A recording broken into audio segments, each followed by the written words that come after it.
The Allen Lund Company thanks all the hard-working drivers who are moving goods across the country. We can't do it without you.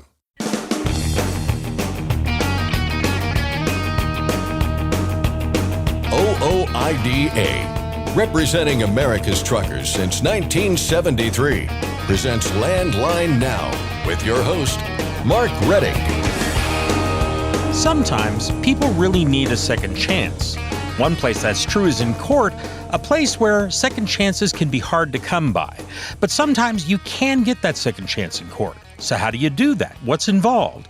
I'll get some details from David Grimes and Alex Clark of CDL Legal. A dream delayed is not a dream denied. Trucker Robyn Roberts says that was her mantra as she pursued her dream while inside the cab of a truck. Robyn joins the show to talk about her pursuit of a college degree after 2 successful careers, one of which was behind the wheel. And finally, an effort in California would require speed limiters on all vehicles in the state, including large trucks. I'll discuss that, plus efforts to require speed limiters in trucks at the federal level, with Colin Long of OOIDA's Washington, D.C. office. But first, the news with Scott Thompson. Thanks, Mark. New details tonight about plans to impose a speed limiter mandate. The timeline has been pushed back a bit, but the proposal is still in the works. The latest clues come from the U.S. Department of Transportation New Significant Rulemaking report. In it, FMCSA said it plans to publish a supplemental notice of proposed rulemaking this coming May. The agency previously projected to unveil the speed limiter proposal last June. That became December, and now it's May. The controversial rulemaking, which fell apart in 2016, was resurrected by FMCSA in 2022. An advance notice of supplemental proposed rulemaking yielded more than 15,000 comments, with the majority coming from truck drivers who are opposed to a mandate. The sheer number of comments, which are required to be read and reviewed by the agency, played a role in the first delay. The next stage of FMCSA's speed limiter rulemaking is of particular interest, as it is expected to be the first time the agency reveals a proposed top speed. Pushback to the idea of a speed limiter mandate has been consistent. In December, several lawmakers spoke up against the proposal at a House Transportation and Infrastructure hearing. Representative Mike Bost of Illinois was one of them. There's 2 problems. One, in the state of Illinois, when I was in the state legislature, the problem is that we had one limit for trucks and one limit for cars, and we did discover through our research that it actually caused more wrecks than it would if it would just flow of traffic would have worked. Now, the other problem that you have is if you have a driver who is a skilled driver, and all of a sudden he's going to get in a situation, and you have now limited his ability to use speed to react, to get away and protect while driving a vehicle. You have changed the vehicle dynamics, and therefore you're endangering people rather than saving them by making it to where you have a limiter that doesn't allow a professional driver to make decisions to try to either speed up to get out of the way or speed up to go around a situation that might be occurring in front of them. There are companion pieces of legislation in Congress that would prevent FMCSA from imposing such a rule. The House version has 32 co-sponsors, the Senate version 9. To get your elected members of Congress on board, check out fightingfortruckers.com. There's a new leader at the helm of FMCSA. Sue Lawless has taken over for Robin Hutchison, whose last day on the job was Friday. Lawless, now the acting deputy administrator, previously served as the director for FMCSA's Office of Motor Carrier, Driver, and Vehicle Safety Standards Division, where she was responsible for establishing safety policy for motor carrier, driver, vehicle, and medical programs. Deputy Administrator Lawless has more than 20 years of experience in the motor carrier safety industry. She started at FMCSA back in 2001, left for the private sector for a bit, and returned in 2010. A few hundred Navistar trucks are getting the recall treatment over a seatbelt problem. The National Highway Traffic Safety Administration says it affects nearly 300 international HV and international MV trucks, model year 2024. A bolt in the driver's side seatbelt may not be properly attached and may not work as intended. Dealers will inspect and replace the seatbelts as necessary, free of charge. Owner notification letters are set to go out in mid-March. Meanwhile, another recall, this one much smaller in scale. NHTSA says half a dozen trailers manufactured by Load King Industries have a problem with the computer that controls the anti-lock braking system. In the event of a wheel lockup, the air brakes on the opposite side of the trailer might be activated, reducing braking effectiveness and increasing the risk of a crash. Trailers under the recall include certain 2019, 2021, 2022, and 2023 Load King AHV 45.3 trailers. A few 2024 Prestige AHV 53 trailers are also affected. Owner notification letters for this recall have already been mailed out. Like with the previous recall, dealers will handle any repairs. The president made a stop in Superior, Wisconsin late last week to tout a $1 billion federal grant that will be used to replace the Blatnick Bridge connecting Duluth and Superior. The bridge, built in 1961, handles more than 33,000 vehicles every day and more than 265,000 trucks, transporting nearly $4 billion in goods each year. But the bridge is in poor shape. President Biden said the $1 billion U.S. DOT grant will help build a new bridge that will increase capacity for large trucks and oversized loads, includes wider shoulders, offers smoother on and off ramps, and includes a shared path for pedestrians and bicyclists.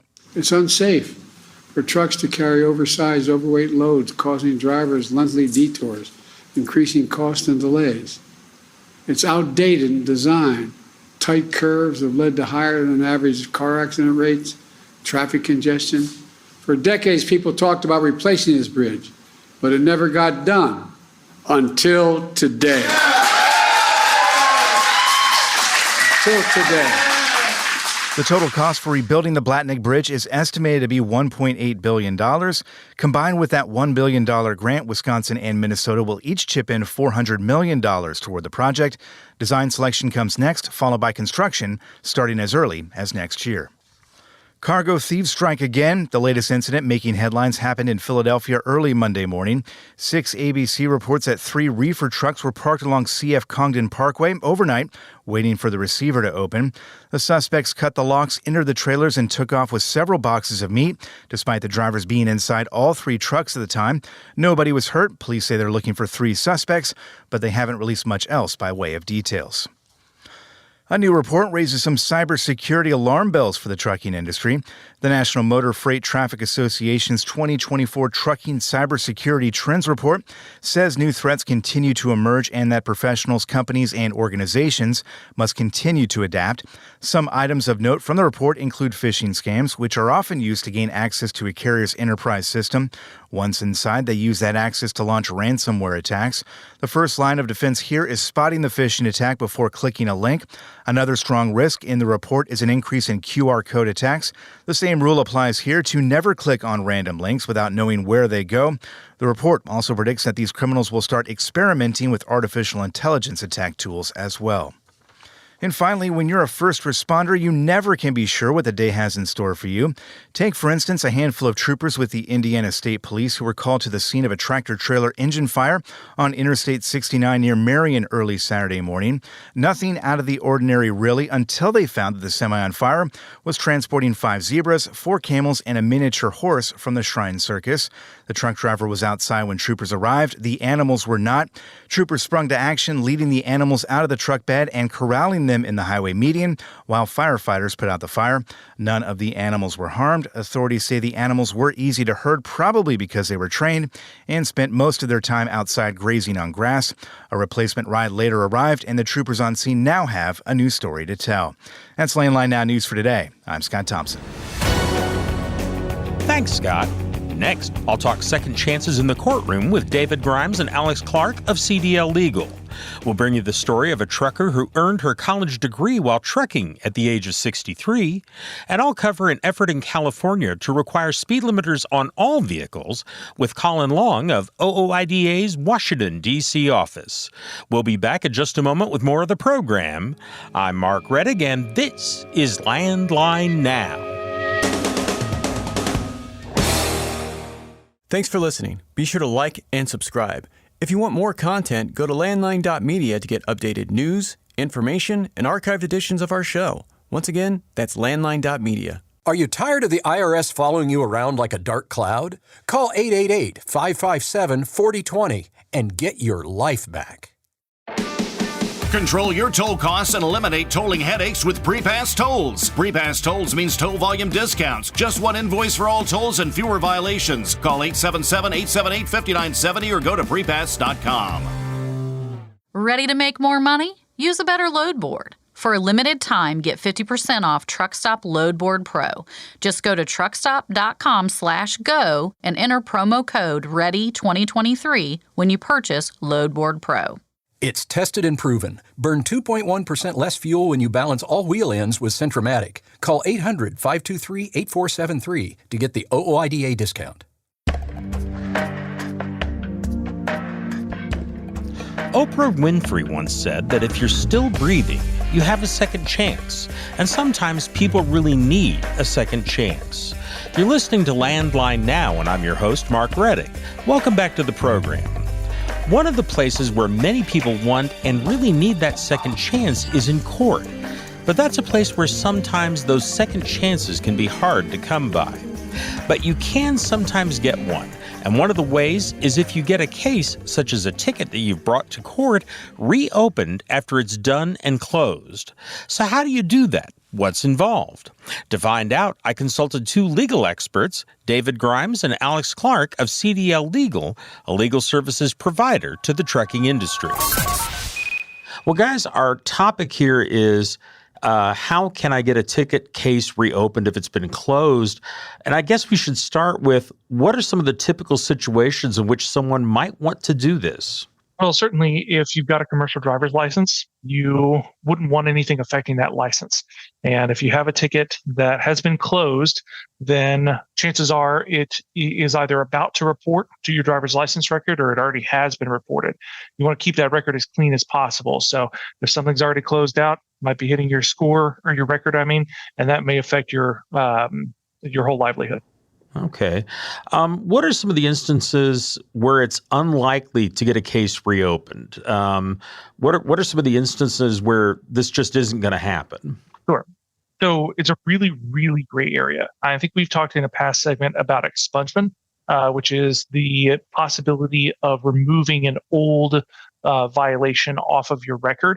It's something that is more typical for criminal violations than it is for like traffic infractions, but there's always the possibility of doing it, and that's for older ones. So the younger it is, the more likely it is that you can get a quick turnaround, possibly reopen or restart the case and get it removed off your record.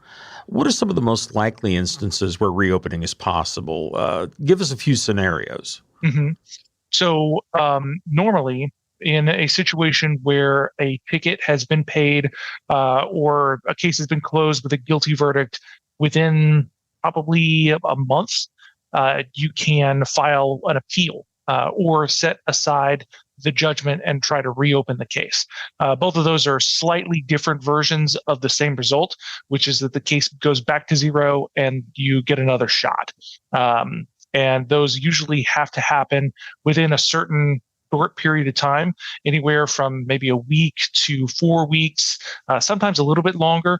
And the reason for that is that the court sets a deadline about when a case can be appealed. And after that deadline, they say, no, it's not possible. Sorry, you waited too long. I wonder if you can walk us through the procedure for getting a case reopened in that instance. What are the steps that you have to go through? Sure. So if you're going to get a motion to set aside judgment, then you have to go before the judge. Really, all of this should be done with an attorney. Attorneys are much more familiar with the courts, the court systems, and in a lot of cases, even the people that are sitting in those places that they need to interact with. So a motion to set aside judgment would require you coming before the judge or your attorney doing that. Sometimes it can be done on paper, but most often it has to be a meeting and basically asking the judge to start over again, to set aside the first judgment and to start again. Now, an appeal is a little bit different. An appeal, you really do have to close out the first case entirely.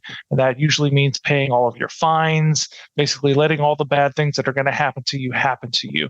And then, if you're still within the deadline, filing a specific appeal paperwork with the court in order to actually kick it up into the next court higher and starting the case over from there. How often is that successful when you try it? That's a really good question. I would say overall, when our attorneys try these, it's because they already know that they have a reasonable chance of success. And that's why having an attorney is so important, because you can waste a lot of money and time doing something like this for no effect.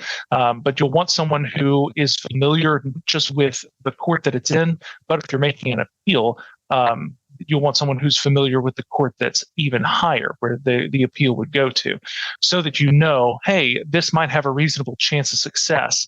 I'm going to spend my time and money on this, versus, hey, if I do this, it's still not going to go anywhere and I'm going to end up with the same result in 3 months' time. Okay. You mentioned this earlier, but I want to reiterate, how long do you have to get a case reopened once it's been closed? I mean, what are the time limits? Not what's typical, but what are the kind of outside limits of this? Sure. Outside limits, you may have as little as a week. You may have as much as 90 days. That is sort of the median range. I would say every once in a while, you will get extremely lucky and find yourself in a situation dealing with a court that will let you reopen a much older case. But that's very rare. I would say if I'm in a position where I have either failed to pay a ticket or deal with it, or I've been found guilty and I want to try again, I can't let this hit my license, I can't let this affect my livelihood, then I want to get on the ball as quickly as possible. Within the first week that I'm aware that the case is closed out, I want to do something about it. I'm curious, are there states or jurisdictions that are more open to this type of thing than others? Where you're more likely to have a successful case, or is this pretty uniform across the board? So, hey, Mark, I'll jump in on this. Go ahead, Alex. Yeah, I have a fair amount of experience on this part of it. Texas, in Texas, and all of these rules that we're putting out there vary state by state. But in Texas, you have a lot of little courts where a prosecutor is beholden to a small group of people in his town or area in the municipality, and he won't deal with CDL drivers at all. They just don't do it. And then the attorneys will make an automatic appeal to a higher court, and the higher court might often have the same prosecutor, but his voters don't necessarily look at what happens in the higher court. They look at the lower court. And so it's pretty common in some of these areas of Texas. But again, every state has different rules, but that's the most common. We see it also in Atlanta. There's a Fulton County court, and it always gets moved to the state court, so that, you have a better chance. But that's just an automatic process. They don't even, that's not even an appeal. Are there some places where this is just a dead issue? It's not going to happen? Yeah, I assume there is. There are places that, and also let me say one other thing. It's not just the place itself, but it's the conviction. It's the issue that you had. You're driving 95 in a 65. I mean, you can appeal it, but nobody, unless you have some proof, you found something that gives you at least some reasonable doubt, most attorneys probably won't even take something like that up. One kind of important distinction between making an appeal like this and a motion to set aside judgment is that when there's a motion to set aside judgment, you're restarting the case with the same judge, same prosecutor, same court. When you're appealing, you do go to the higher court, but the new case is only about if the first judge was right or not. It's a slight difference from the exact same case, like were you actually speeding or not? In an appeal, you're trying to prove that the first judgment by the first judge was incorrect. So that's, again, why it makes a slight difference there, because with an easy open and cut thing like going 30 over through a school zone or something like that, the chances are you're not going to win anything like that on an appeal. I want to explore a little bit the setting aside a judgment, because as you mentioned, you're going back to the same judge and the same prosecutor. It would seem to me that that's going to be a pretty high bar to cross. What do you need to have in hand to be successful at that? Because it just seems to me that they're going to be reluctant to say, yeah, we made a terrible mistake here. You're okay. I think for success that we've seen for setting aside a judgment, it's less often that we are trying to show the prosecutor and the judge that they've made a terrible mistake, and it's more admitting that the driver has made a terrible mistake. What I mean by that is, oh, I forgot that I had this ticket, or I didn't see the court's letter when it came in, and I missed this, and I was found guilty by default. Okay, now I've come back, I had it in my hands, and I want to try to plead not guilty. Can you let me do that, please? I didn't really give myself a fair shot before, and you found me guilty in absence. So can I come and do this? So if you're just going back and you actually were involved in the case and were represented in that court, you're not likely to get that one set aside. That's correct. Are there situations in which new facts coming to light could help get a case reopened? There are. We don't actually see it very often. The reason is that a lot of traffic cases are pretty cut and dried. Usually you did what you did and it's pretty clear, or the officer has the ability to show up in court and say his side of the story, and the judge and the prosecutor will just kind of side with him on that. So it's rare that new evidence will come to light. Not something that typically happens with our cases that we see. And the reason for that is that most of the time we are actually moving to make an appeal, make a plea deal in a case that will reduce the impact on the driver's record, regardless of what he's really convicted of. So maybe you were going 30 in or 30 over, and that's going to be terrible on your license. And the guy got you on a LiDAR detector, and like there's no way that you can ever submit evidence to show that you weren't doing that. But a good attorney can go into that court and get a plea deal, get it reduced down to maybe a 10 over. That's going to look way better on your driving record than the 30 over. So it sounds like this is another case where prevention is key rather than trying to fix this after the fact. Always. Right. Yeah. Okay. Well, guys, is there anything else on this topic that you want to add, or maybe I didn't ask about, I should have? As you said, prevention is key. It's not always possible. Drivers are out there all the time, and they do this for their job. And so there are going to be situations where they're caught unexpectedly, either making a mistake or just in a bad situation.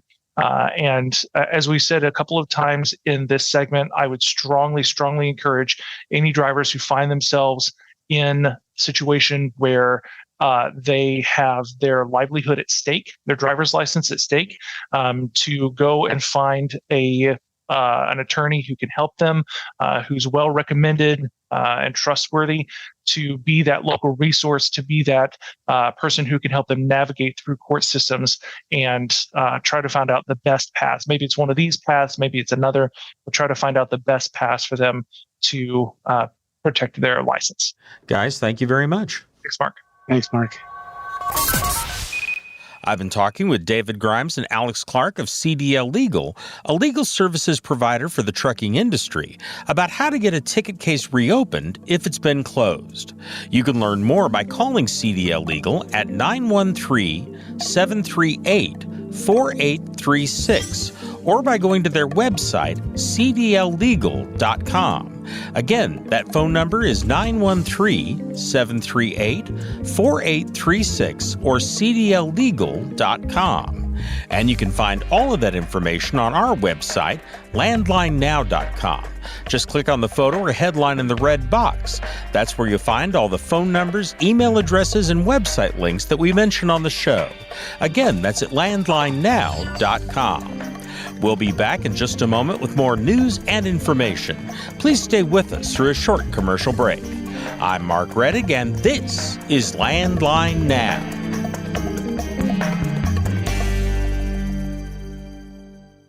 Attention professional drivers, are you behind on your tax filings? You owe money?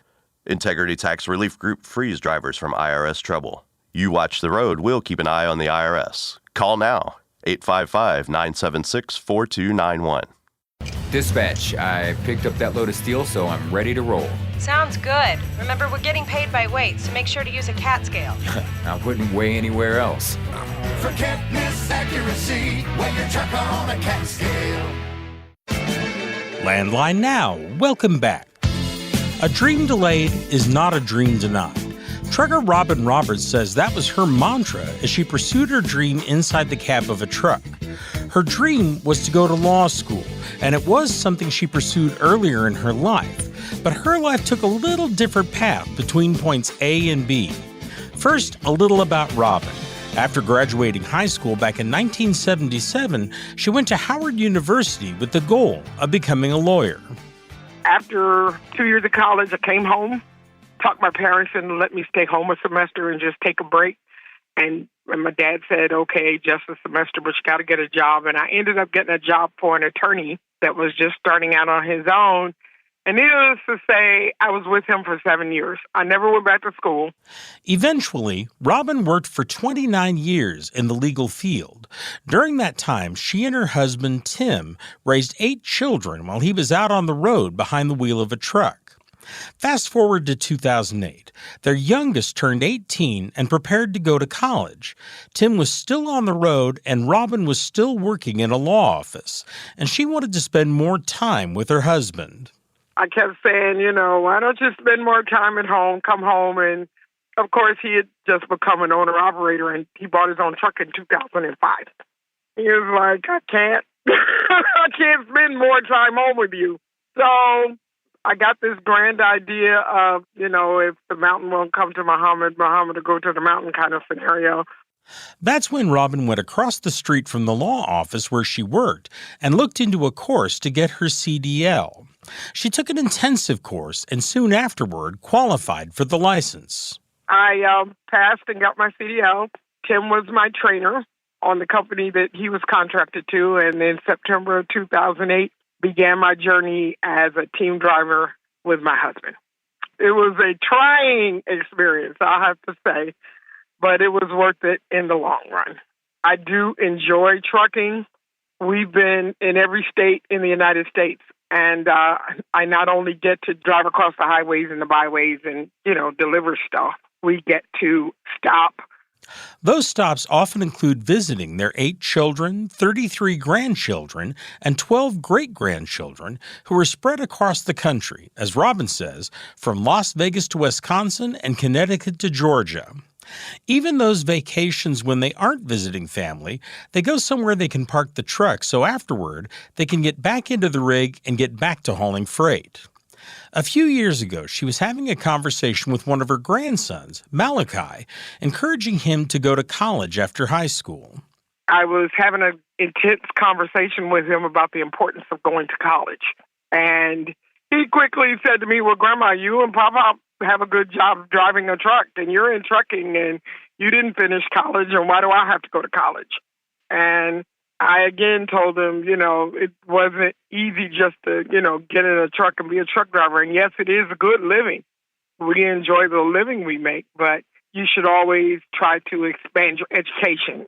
Go as far as you can in your education. And even if you do that, once you finish that, if you still want to be a trucker, go for it. So he said, but you didn't finish college. And I said, no, I didn't. And he said, well, can you go back? And I said, yeah, I could go back to school online if I wanted to. And he said, I'll tell you what, if you go back to college, I'll go to college when I finish high school. So that was the challenge that started the journey. Robyn ended up making a deal with her grandson. She would go back to school, and he would go to college. And along the way, they would have a competition to see who would end up with a higher GPA. Robyn says he did well, but she, in her words, beat the pants off him with a 3.98 GPA. So he graduated the year before I finished college, and he decided he was going to work a little, and I had to kind of remind him of our agreement.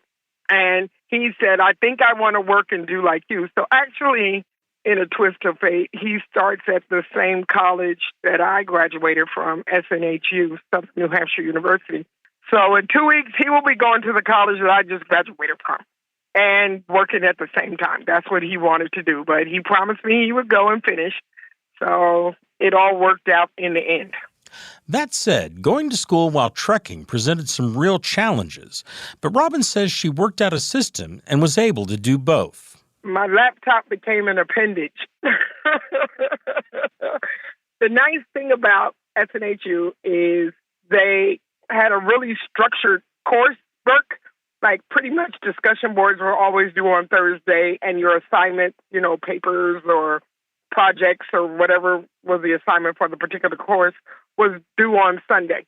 So I could kind of plan my life. That didn't negate the fact that Tim and I work for Tri-State Motor Transit, which is the best high-security transportation company, I think, in my personal opinion, in America. And we carry AA&E, which is arms, ammo, and explosives. So we had that specialized rate, which entails training and concentration and extra, because you're dealing with the government and military bases, and it's a lot more than just, I don't negate trucking in any form, but you don't just pull up to a dock and pick up some groceries and go to the next place and go to the store and deliver the groceries. It entails a whole lot more other things. But it is still trucking and transportation, and, I give props to any trucker on the road I see, because trust me, I've been there. I wasn't always in AA&E, and we definitely started back picking up produce out of California and taking it to, the Midwest or, on the East Coast. So it was not easy. There were days that I knew that I had something due. And the nice thing also about it was your assignments and your projects were due by midnight of the time zone you lived in. So I lived in Las Vegas.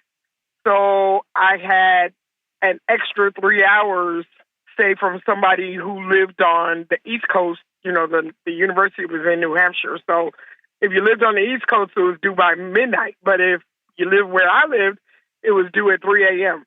So there were times that we would stop and I'd do my pre-trip and get in the bunk, and Tim would do his pre-trip and take off driving. And rather than go to sleep right away, I would sit up on my laptop on the bunk while he was driving and try and submit an assignment. And it's not easy typing when you're bouncing down these highways. I was on my clock and I had something due and I needed like an hour, I would pull into a rest area and, pull into a parking space and put the laptop on the steering wheel and sit and do the assignment, like right there on the steering wheel, and finish it up and put it away and, check what I needed to check and hit the road again. So that was for 5 years. Constant, don't give up. Tim was behind me because there was times I just was so frustrated, and things like statistics and those kind of courses, because my degree was in business. So I had to do statistics and analytical courses and those kind of things. And some of it was kind of hard. And I would be really frustrated, and Tim say, no, come on, keep on doing it. Part of what made the process workable for Robyn was the way Southern New Hampshire University structured their online courses. Each term ran for 8 weeks, and she would take one course over that 8-week time frame. Even that was a challenge during COVID shutdowns, when trucking became extremely busy, but she always found a way to work her coursework in. I didn't have to double up or try to be full-time, which is why it took me 5 years. During COVID, I was doing one course a term, and a term is 8 weeks. So every 2 months, I would do one course every 2 months. And then the next term would come up, and I'd just choose one more course. And it seemed like it was going to be forever before I finished. But when you turned around and looked back, 3 years later, I was like, wow, I'm more than halfway. I've really done this. That meant that even on vacation, she had her laptop with her and would break away from whatever they were doing to get some work done. It's been a journey. I encourage anyone who thinks that they don't have the time. Yeah, you do have the time. You just need to find the right school and the right fit. And there's always time to do what's in your heart. or what you think God called you to do, or what your dream is. Sometimes it'll take you a lot longer to get to where you want to be, but delayed is not denied. That was my mantra last year. I was like, okay, it's taking me longer. I wanted to graduate in May of this year, and I had to do 3 more courses, and I couldn't get it done. And that was my frustration because I wanted to be finished. And I said, nope, you've been taking it step by step. Just stretch it out. And I did. I did 1 course a term, and it ended up being right in the last day of the 1st of November was when I conferred my degree, because the last course that I did ended at the end of October. And so November 1st, I was done, and then I graduated on November the 18th. So that part happened really fast, but I was glad that I took the time and did it the way I wanted to do it, because I really wanted to graduate. If I was going to graduate from college, I wanted to do a summa cum laude, and I wanted a high GPA, because that was just, try to do everything you do in excellence. And I try to do that in trucking as well as in my everyday life. It's not easy, but that's my mindset. So what's next? Robyn has her eye on law school, and since she's become known for getting her degree, a number of law schools have contacted her, asking her to apply. But that creates yet more challenges, especially for her career in trucking.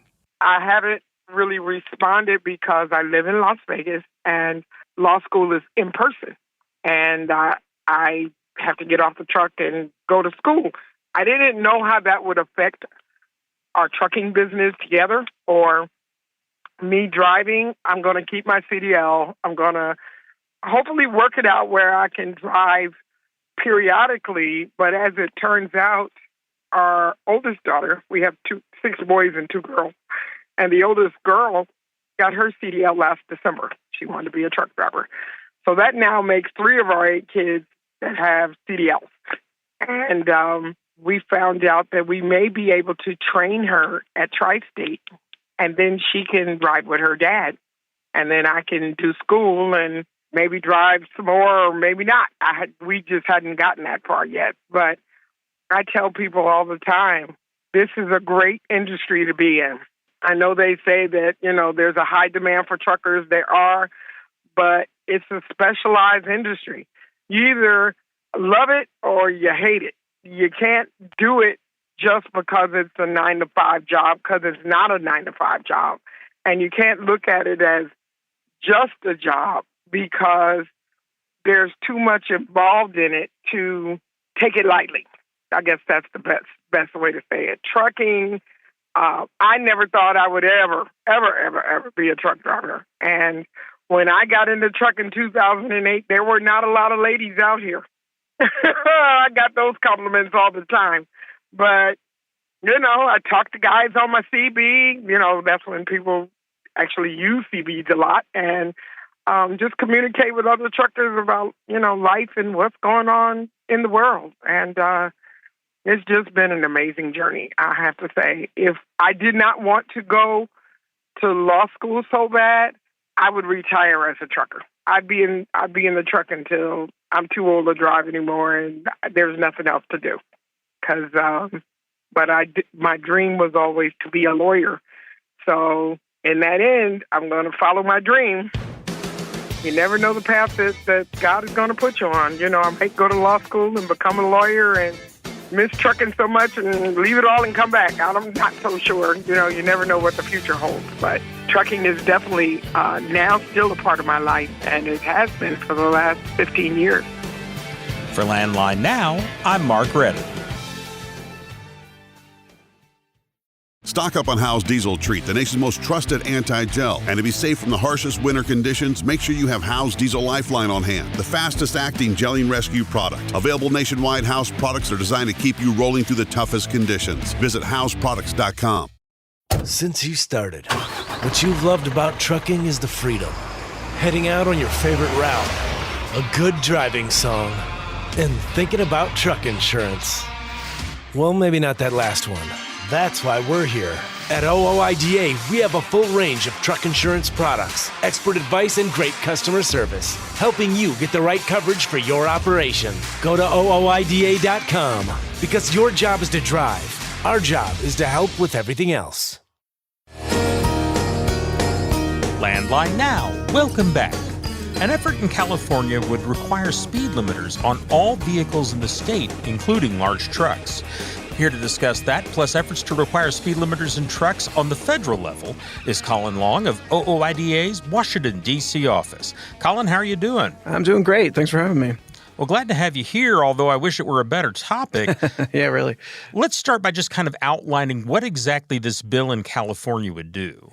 So it's called SB 961, and it was introduced last week. And basically what it does is it requires that any vehicle, and I'm talking passenger vehicles, trucks, buses, that is built, sold, registered in the state of California after the year 2027 is required to have a speed limiting device engaged, and that speed limit can be set only 10 miles per hour above whatever speed is posted. And I guess they're counting on enough technology in 2027 to identify what stretches of roads are covered by what speed limits, and only allowing every vehicle on those roads to go at a maximum 10 miles per hour faster than that speed.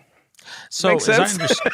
Yeah, it does. I guess they're using GPS and then cameras to look at signs. Is that right? Yeah, you know, I'm not an engineer or that. I'm not even that very good at tech, to be honest. But I know that my car, which is a relatively new car, identifies what the posted speed is and kind of reminds me if I'm going over it by turning my speedometer a little bit red. So I'm guessing they're counting on that being in every car by 2027. And I guess they anticipate that the equipment that they're requiring would then prevent you from going above what those speeds are posted. But, you know, I've even noticed that those speeds aren't necessarily accurate, especially entering work zones or areas where the speed has changed recently. Sometimes they're a little outdated. So, I mean, it raises some concerns from the get-go, but we have certainly much bigger concerns about issues like this than just, is it capable of properly identifying the posted speed? Well, let's get a little background here. Who introduced this bill and what was their reason for doing so? Yeah, it's a member of the California legislature. I don't want to screw up his name, but I think it's Representative Weiner or Wiener. That's up. I think the last I heard it was Weiner, sure. But I'm not sure on that. I'm sorry, I need to grow up here, but yeah, it's actually Senator Wiener from the San Francisco area, and I mean he has a noble cause here. He wants to reduce obviously injuries and fatalities on California's roads, which have been increasing kind of exponentially over the last couple of years, and we're certainly not arguing with that as a goal, but we're not entirely sure that proposals like this that depend on technology and equipment and take control out of the hands of drivers is necessarily the best way of doing that. I mean, we think, you know, properly training people who are getting behind the wheel, whether it be a passenger vehicle, a bus, or a commercial motor vehicle, is still the best way to promote safety. And I think there's probably a lot of other compelling factors that are affecting highway safety in California beyond just folks speeding more than 10 miles over whatever the posted speed limit is that could probably start to improve safety as well. But again, I mean, we're seeing it here in Washington. Now it's happening in state capitals where folks just are so allured by whatever sort of technology promises there are to improve safety that they start running forward with proposals like this without considering what types of effects they will have, unintended effects, unintended consequences they will have, which I think is something you need to look more broadly beyond just simply, okay, well, if we reduce vehicle speed, we should be able to reduce crash severity. Well, you know, we've been fighting that notion in Washington, D.C. for a number of years, and now it's looking like states are going to start taking the bull by the horns and moving forward with some of their own proposals. And of course, it comes as no surprise it's starting in California. Is it ever a surprise when something starts in California, really? No, not really. I'm kind of curious here, and I know we may not have an answer to this yet, but obviously the bulk of people listening to this are interstate truckers, people that cross state lines. Have they looked at all at how this would work with interstate trucking? My guess is no. The bill text, I'm looking at it right now. It's pretty straightforward, but again, I don't think people necessarily understand the type of effects that these proposals have, especially when you talk about the impacts on vehicles that are involved in interstate commerce. And certainly, California, from its past history, certainly wants to lead on initiatives like this. And they know that when they start imposing mandates and policies like this, other states follow suit, whether it be on the West Coast or here on the East Coast. And sooner or later, you see this domino effect of states embracing these proposals that don't make much sense. And for our members, it creates a lot of uncertainty. They're not sure which way is up and which way is down when they're entering different states or leaving different states. So I guess I'm going to talk out of both sides of my mouth. This might be an issue as far as it concerns interstate commerce to be handled by federal regulators and federal lawmakers. The only problem there is that we have federal regulators at FMCSA who are also on the wrong page when it comes to speed limiters. Well, let's talk about that for a minute. Turn to the federal effort. Sure. The Federal Motor Carrier Safety Administration recently issued a document, and it was kind of listing when it plans to issue certain regulations. Yeah. What do they have to say on speed limiters? It looks like we can count on the next phase being a proposed rule coming out in May of 2024. And I say that with a smile because, this proposal was supposed to see the light of day in the fall, and then it was December. Now we're looking at May, and it keeps getting bumped and bumped and bumped. I'm not sure if that's simply because it's difficult for the agency to prepare the proposed rule, or if because maybe they're starting to understand that this is kind of a stinker as far as the mandate is concerned. I mean, truckers have made it very clear they don't want this mandate, and I think they're starting to feel more pressure from, lawmakers on Capitol Hill, other industries who are involved in trucking.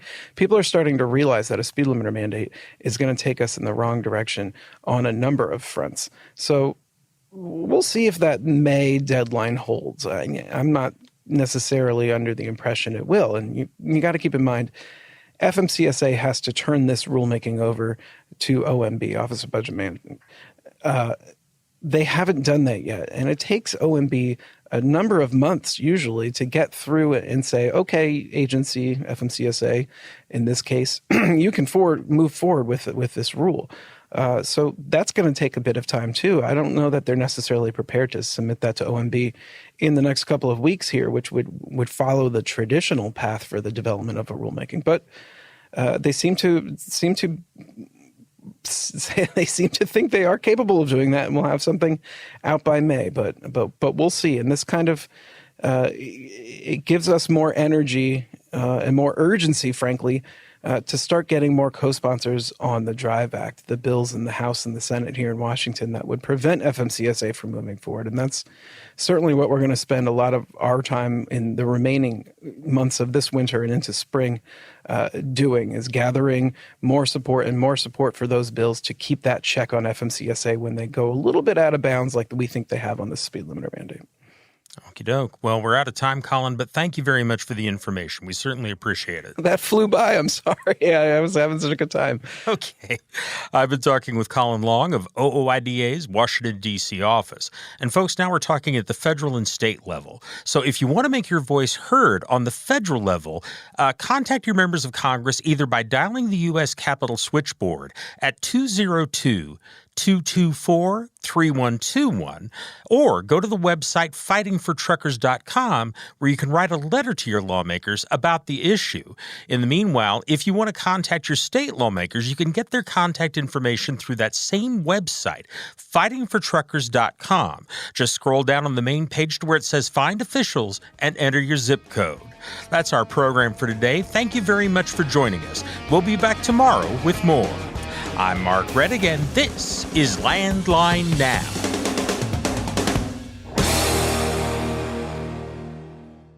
Thanks for listening. Be sure to like and subscribe. If you want more content, go to landline.media to get updated news, information, and archived editions of our show. Once again, that's landline.media. I'm a dad, a son, a husband, wife, I'm a writer, photographer. I farm. I'm a veteran. I love old cars, fishing, My kids. chrome, And I am a professional truck driver. And together, we are OOIDA. OOIDA was founded by truckers to stand up and speak on behalf of truckers. We've done that by combining the individual voices of our members into a single, powerful voice. Protecting your interests, defending your rights. Join us. Make your voice heard. Join OOIDA, the Owner-Operator Independent Drivers Association. Call 1-800-444-5791 or visit OOIDA.com.